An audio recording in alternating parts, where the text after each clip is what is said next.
Welcome to Ask Maureen, where we cover historical image analysis, genealogy, and how to work with your family photo collection. I'm Maureen Taylor, the photo detective, and I'll try to answer your questions. Welcome, and this is a very special, unusual time for me to do Facebook Live. This is the Photo Detective. I'm Maureen Taylor. And remember, if you don't catch it here on my Facebook page, you can watch it on a replay on my Photo Detective Facebook page, or you can listen to it as the podcast on iTunes. So today, for this very special episode on September 23rd, 2018, I have author Paul Collins. Paul Collins is a professor of English at Portland State University. Is that Portland State College or Portland State University? University, yeah. Out on the West Coast. Yeah. And he is and why would I have Paul Collins on this show? Well, he wrote a wonderful book called Blood and Ivy, which is about a murder that scandalized Harvard in 1849. And Paul, let me just tell them what the connection is between blood and ivy between us, which is, as you may have seen on previous, and you haven't seen this photo, on previous Photo Detective shows, this little photo I bought in an antique shop, and on it is the son of Mr. Clifford, who was one of the prosecutors for the murder trial. And so as I was researching Arthur, I kept seeing references to his father being a prosecutor for the Webster Parkman murder. And I thought, wow, what a great book that would make. And I was on vacation in Vermont, and this book was on the table at the Vermont bookshop in Middlebury. And I saw it and I bought it within like a second. I think the bookseller was a little stunned. I just ripped it off the thing and plomped it on the table and said, I had to have this. So I am just incredibly curious about how, and by the way, you have been described as a professor, you've been described as a writer of crime fiction. I think of you as a writer of historical crime fiction. So all the murders that you cover have happened in the past. And for those of us that are historians and family historians, we do run across these things. Now, the question in my mind is, how did you stumble across this particular murder? Well, in a way, this one was a bit easier to find, just in the sense that it had so much press coverage at the time, and it's actually had a couple of people write about it since then, although not too much recently. But I probably first heard about the case in the early 90s, when Simon Schama did a book called Dead Certainties that had a chunk of the book was about this case. It was kind of almost a meta-narrative about the case, but also about the nature of writing history in the first place. And before that, there'd been a couple books that came out at the same time in 1971, which I think is every author's nightmare, which is they work for years on a book and then they find out someone else has put out a book, the same month that theirs is coming out. So it had been written about a bit before, but not recently. And and one thing I immediately thought about was there hadn't been a full-fledged narrative account in like 40-something years, almost 50 now. And so the first thing I found myself thinking was, well, there are so many more resources now for historians. What else would I be able to find about this case that wasn't necessarily available 50 years ago?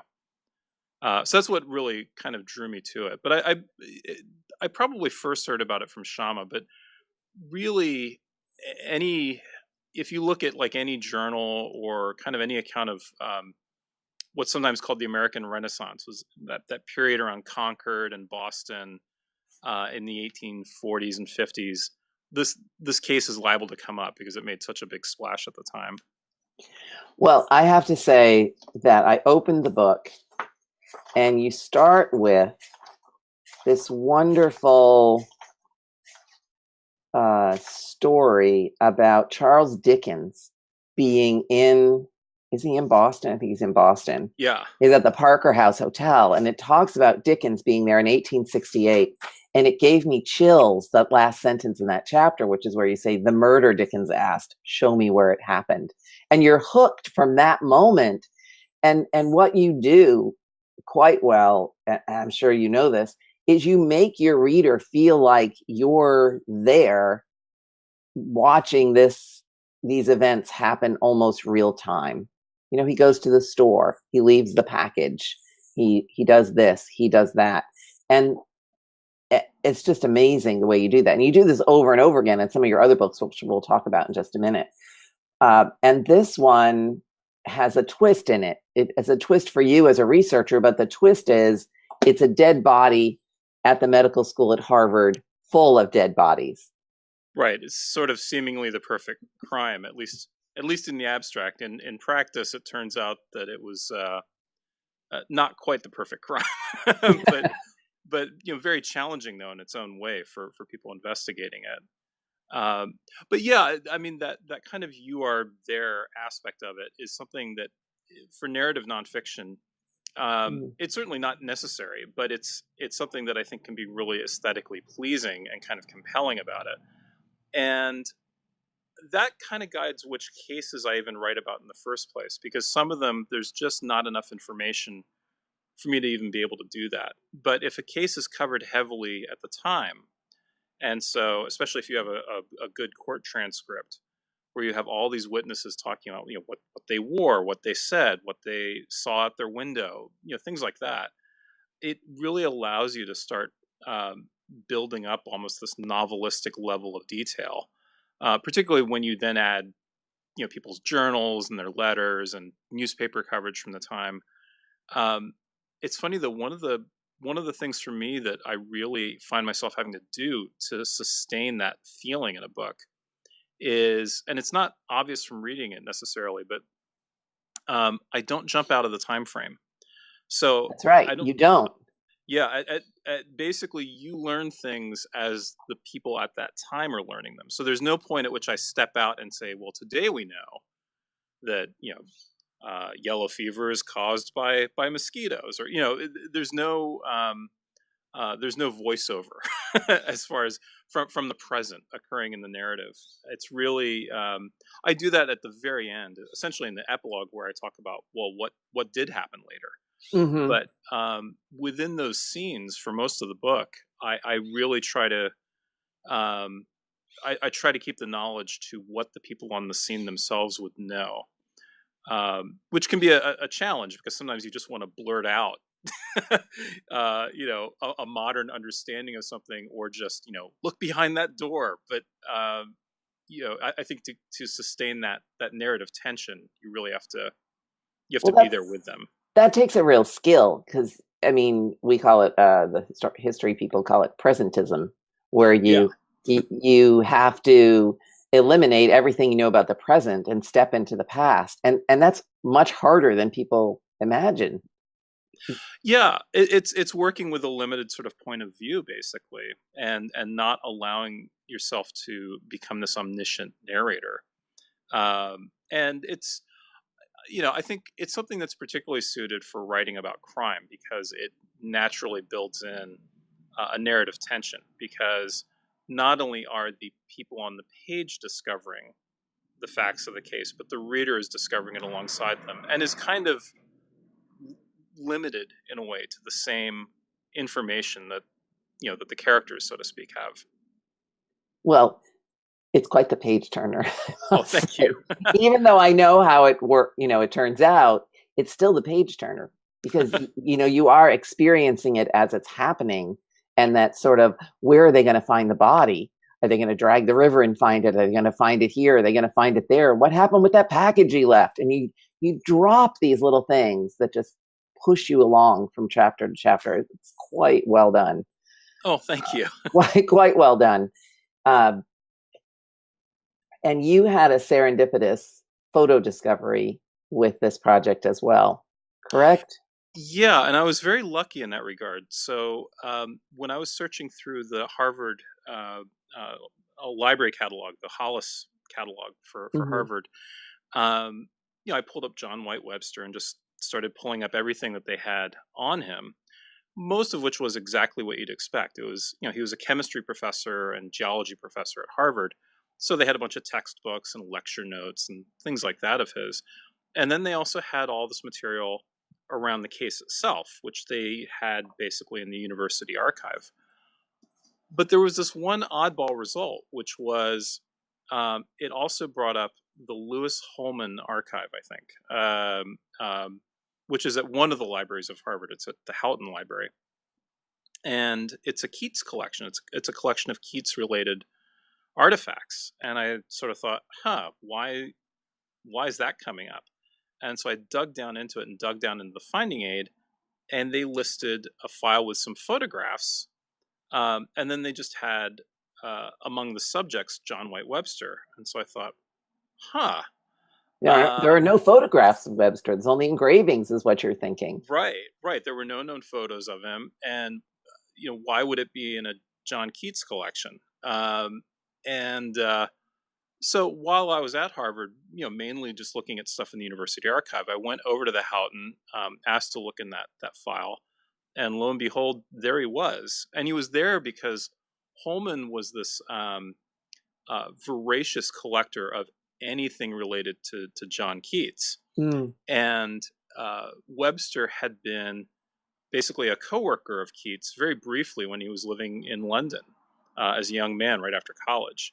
And on that rather tenuous basis alone, he had I guess at some point in the 20s or 30s, obtained, he bought this photograph of Webster, and it's now, at least at this point, the only one that we know of.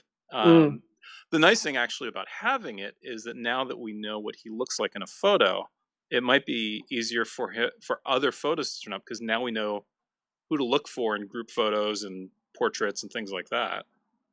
That does happen with picture research. As soon as you Yeah. have one, suddenly somebody says, "Oh, I have another," or somebody in the family says, "Oh, we have other photographs of this person." Yeah. That was actually one of the nice things right after the book came out. Was I got an email from someone saying that they had a letter in this particular case that was in their family scrapbook. It was this old family scrapbook in like Vermont or something like that, from the mid 19th century. And most of the stuff in the scrapbook was exactly what you'd expect, and it related to the various family members. But they had this one letter from a Dr. Webster, and they didn't know why their great great grandparents had saved this letter, and it was from this Dr. Webster. They saved it because it was some random letter where I think someone had asked Webster, could you set me up with some work, like a teaching job at Harvard? And he basically wrote back to say, oh, sorry, I can't. So, an unremarkable letter in and of itself, but it seemingly had a random presence in the scrapbook. And then they were like, oh, now we know who this is. Now we know who it is. So, and things like that turn up in family collections all the time. Yeah. I think we probably haven't told anyone what the book is about because you've written it and I've read it. So basically, do you want to tell the story or shall I? Sure, I can give a quick rundown. It's about a murder case that occurred in 1849 at Harvard Medical School specifically, where George Parkman, who was one of the wealthiest landowners in Boston and not only an alumnus of the medical school, he had actually donated the land underneath the new medical school building. So he's kind of the big man around campus as far as donors went. So he was out collecting his rents and was seen stopping by the medical school, as he often did. This was in November of 1849. And then he disappeared. Nobody saw him after that.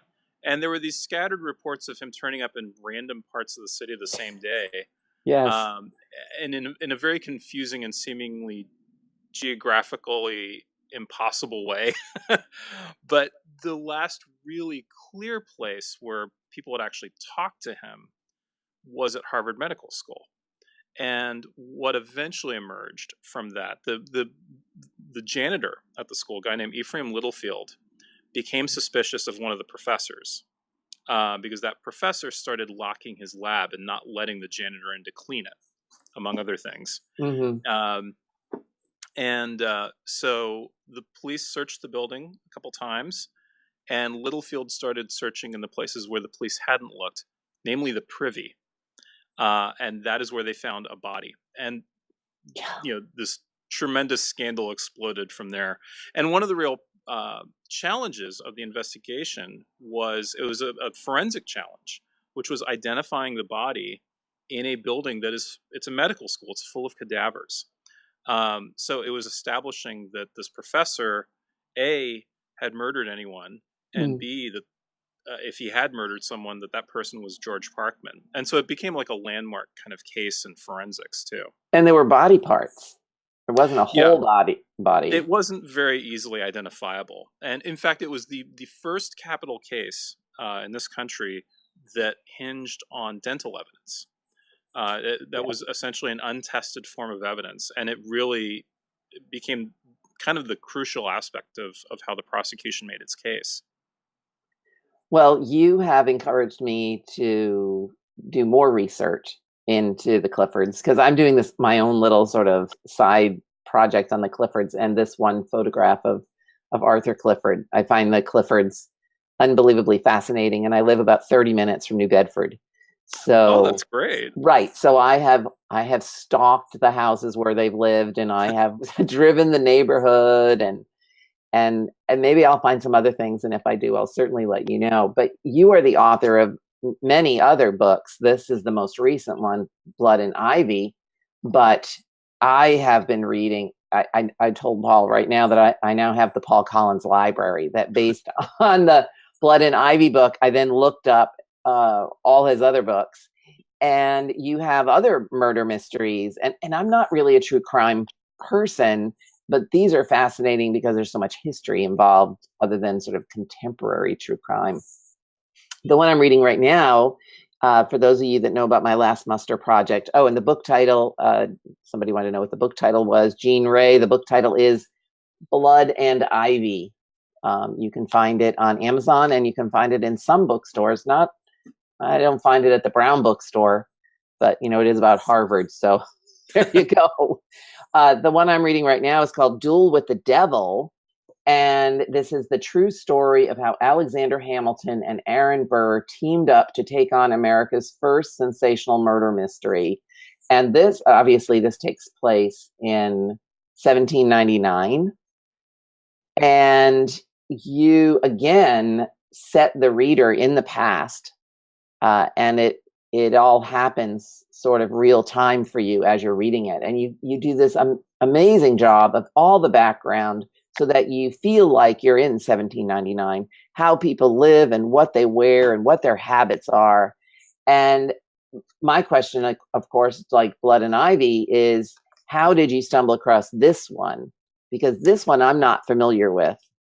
That one, I want to say there was it's a compilation volume from about a century ago, I think called Great State Trials. And it noted a number of very recognizable kind of famous cases. But then I came across this one, which I had not heard of before. And then they were sort of like almost in passing in talking about it. They said, oh, and by the way, the defense team was Hamilton and Burr. And I sort of went, wait, what? What? Together? Didn't one kill the other? Yeah. And so I started looking into it, and there had been a book that had come out a few decades ago, and it was really almost more of an annotation of the trial transcript. So there wasn't any narrative account of the story really. And so I started digging into that in a funny way. Duel of the Devil, because I've done 3 kind of historical crime books at this point. That's right. Duel of the Devil was the most technically challenging of the bunch because for the later books, I had, in part, I had journalists to draw on. That the later ones that are set in 1849 and 1897. And by that point, you have people writing feature stories. They're very colorful. There's lots of pictures and engravings and showing you the scenes inside the courtroom. They're describing what someone's wearing, the tone of their voice, that kind of thing. Newspapers weren't really like that in 1799. It's like No, they weren't. most of the stuff in the paper were notices for what ships were coming in the port that day, Hmm. and addresses given, just transcribed addresses from Congress, uh, stuff about tax laws, what the local minister had to say the other day. But in terms of sort of colorful, you are there reporting, that just really wasn't a thing yet, and um, so I lacked that kind of detail from the papers and the transcripts. There were several good transcripts for that trial, which was absolutely invaluable. And the other was looking at journals, and people's recollections. And the funny thing about that for me was in terms of getting that feeling of uh, what was just everyday life like at that time. Some of the most useful uh, material on that was people recalling their childhoods, because when they recalled their adulthoods, they would focus on, the famous people that they knew and the jobs they were working in and that kind of stuff. But when they talked about their childhoods, they would talk about the things they ate. They would talk about the meals that their parents made, the fact that it seemed like everybody's bedsteads were painted green in all the houses they went to. Hmm. Just odd little details like that that actually really helped, sort of creating the domestic scenes. Yeah, it's pretty good. And I'm not quite finished with it, but I'm at the point where, and by the way, all of these narrative nonfiction books that you write about these, so you've written 3 murder ones: Blood and Ivory, about the 1849 murder at Harvard; Duel with the Devil, the true story of how Alexander Hamilton and Aaron Burr served together on the team; and Murder of the Century, which I have not read yet, which is the one about, is that Evelyn Nesbit? No, it's No. although it's right about the same time actually. I think that happened like a year later. No, this was a case involving the murder of someone named William Goldensup, Oh. who in New York City, where um, basically the parts of the same body were found in succession all around New York City over the course of days.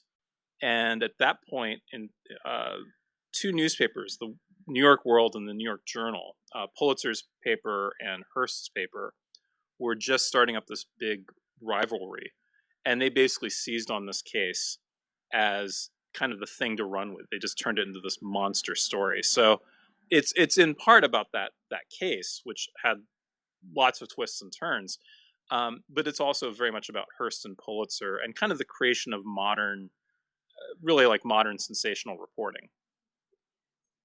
Well, I haven't read that yet, but I do have it. I did track it down. So all of your books have their narrative nonfiction. So you read them like you're reading a novel, so you're not interrupted by footnotes, but you do document. For all of you researchers, everything is documented in the back. And so you can look at the sources that Paul has used. And, this one's got, every chapter has a whole list of sort of footnotes and sources. So if you want to sort of follow up on all of this. Now, in Duel with the Devil, now this is a spoiler alert. So at the end, you use sort of modern research techniques to, then you step out of the sort of real time and say, I think I might know who actually did this. Yeah. And I'm like, and, what? Wait a minute. Great. And It was great. That was one of the few places where I actually step into the present. And Yes. yeah, that was because in that particular case, one of the people who was strongly suspected in the case had emigrated from Britain, and I knew as I was working on this that that the Old Bailey records had been digitized. So this tremendous, it's an amazing website. So if you're looking for criminal records from Britain from basically the last 300 and something years, they have this extraordinary searchable website for it. So I'd love to say that my search for these guys, for this guy's records involved, dusty tomes and looking through attics and things like that. I went to that site, I typed in his name, and bam, it just came right up. And I went, Here it was. oh, this guy has quite a record. Yeah. And it was a record that had a very direct bearing in some ways on the case. Mm-hmm. So yeah, that was one where the kind of modern tools that we have for research didn't just flesh out the story; it directly led to a pretty clear indication of why the person who was suspected but never proven at the time had a much more troubling background than even the people working on the case at the time realized. Mm. Well, this is the Be Live platform. So if you have a question, you post it on my Facebook page, and I can ask Paul what your question is.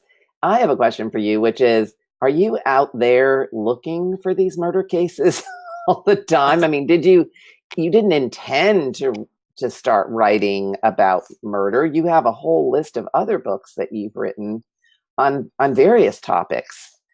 Yeah, I find that probably every few books I start to get restless and I shift direction. Uh-oh. So, I mean, prior to this, I'd done a few essentially kind of historical travelogues. One looking at Tom Paine, another one looking at Shakespeare's First Folio. Mm-hmm. Before that, I did a couple of memoirs. One of them primarily about autism. I have my older son's autistic, and so it was a memoir about that, kind of wrapped around looking at the history of autism. And yeah, I think it's often the case that I'll do a few books like that, and then I get curious about kind of the next thing. And so yeah, I think after about 1,000 pages of first person narrative, I was ready to not be in front of the camera, so to speak, for a while. And so diving into the past and actually being completely in the background of the narrative. If I step in at all, it's very briefly in an epilogue or something like that. Was appealing, but also for a historian, I think criminal cases are they're like catnip, because there's so much information that you get from them. You have all these witnesses talking about exactly what they were doing on a particular day or a particular afternoon. And usually very ordinary things, and the things that don't necessarily get recorded otherwise, because they're so ordinary, normally. And that it just gives you this wonderful depth of information. And also because criminal cases of this kind often cut across a number of social classes, maybe multiple locations. So there's just something very compelling about that. We have one question so far. Robin Goodman would like to know, what was the name of the website to look up the criminal for? This is the better part of a decade now since I found that out about Was it that long ago? That particular case. Yeah, I think, Duel the Devil came out in 2013, and I probably started researching it in probably 2009. But I believe it's called Old Bailey Online. I might be misremembering that. But if you look up, if you Google Old Bailey, it'll probably be the first or nearly the first site that comes up. Or if you look up Old Bailey Archive. And it's absolutely fascinating. They have some cases that they have on that site that they just feature, like, here's this interesting old case. But the nature of it is, you could almost just start plugging random words into the search function, and it will pull up something weirdly compelling. Like, my favorite thing from that site, and I don't even remember how I came across it, but it was a case from like the 1880s or 1890s where someone was being accused of some kind of stock fraud. And they had a startup company that they were going to put these kiosks around London where you would have free postage, where you could send postcards for free from these kiosks. And the deal was that the kiosks, and I think the postcards themselves and all this other stuff, were going to be covered with advertising. So it's sort of like the Victorian version of Gmail or something, Right. It's free ad supported mail. but with top hats. And so, and they tried doing some kind of a startup company for it, but the startup itself there was all kinds of like stock manipulation or something involved, and so there was this case around it. And yeah, there's just lots of oddball stuff like that in there. It's a fascinating site. It's a real rabbit hole to go down. Well, I know what I'm going to do, and I know what all my listeners are going to do. We're going to go search all of our ancestors' names to see if they pop up. That's what family historians do. Now, you call yourself, and I've got actually your screen here. Let me make ourselves small. You call yourself the literary detective. So if you go online and search for Paul Collins, the literary detective, you can come to this site where you can read articles and listen to other interviews with you and read news about what you've created. And you've created quite the body of work, and I think maybe even created a new genre. Are you going to disagree with me? I'm not familiar with this. No, some of the books certainly are. I was really trying to push what you could do with those formats. You do. And so I think that comes up especially maybe in the historical travelogues, because in some cases I was working. Thomas Paine's a good example of this. The Tom Paine book is a bit of a I wouldn't call it a starter book for my body of work, but it was really kind of looking at a history of progressivism in the late 18th and early 19th century. And it has a very varied cast of characters in it. And the through line is, in effect, really two things, which is Thomas Paine's bones, which were stolen and went on this very weird sort of journey through, as it happens, with a number of the people involved in progressive reform at the time, and me basically trying to chase them down and just sort of traveling around following the route of the story. And so I don't know how that story could have hung together without a narrator, without that travel narrative. So yeah, some of the work is just sort of unique. It is unique. It is unique. And now I have even more books of yours to read. It appears, since I have some plans for some things that I've been working on, we'll use you as a model. But any other questions for Paul before we let him go? And I have one definitely, which is, if you get bored after 3 books, is this the end of the murder series, or are you working on something else? I have at least one more that I'm looking at, that I'm in the very early stages of researching. And actually, one thing that came up was that I'm currently serving as a department chair for the English department at Portland State. And so that's slowed down my research and writing a bit for the moment. So maybe a little while before I really get full-fledged into the next book. But yeah, there's at least one more case that I think I'm going to be working on. And then, it just depends on what else I happen to find. Exactly. I may move on to the next thing for a while, or I may find another case. You may find another case. I mean, you're out there looking for them. So I've been very happy to have Paul Collins on the Photo Detective. This is his most recent book, Blood and Ivy, which actually I heard about because it crossed over with some of my own research. And Paul, I'm going to scour all of your footnotes looking for other Clifford family materials, just in case they're at Harvard or wherever else they might be. Yeah, there's a decent chance that there's a fair amount of stuff out there on him simply because of his serving as governor. Yes. And so it's funny because in some cases, if you have someone that's working as a lawyer at the time, they may or may not be saving their records outside of what the court itself saves. But once someone gets elected governor, there's at least some sense that maybe some of these things should be saved for posterity. So you probably have pretty decent odds with him. Well, the guy I'm interested in was the ne'er-do-well son. So that presents a maybe more of a challenge depending on how chaotic his life was. His life was pretty chaotic, but makes him absolutely fascinating. So anyway, thank you so much for joining me on The Photo Detective, Paul. I know this is not the end of what you're going to be working on. And for any of you out there that like historical, it's sort of nonfiction fiction, because it's narrative nonfiction. It's very readable. Check out Paul's books. They're on Amazon.com. I found mine at Barnes and Nobles because I couldn't wait even the 2 days to stock up on them. And keep me posted on what else you're working on. So, thank you. Absolutely. It was great talking with you. Thank you. Thank you for watching and listening. You can submit your questions for future episodes using the Ask Maureen button on MaureenTaylor.com or through any of my social media contacts. You can find me on Twitter and Instagram as The Photo Detective and on Facebook at Maureen Photo Detective. I hope you'll come back for the next show. Don't forget to send me your questions.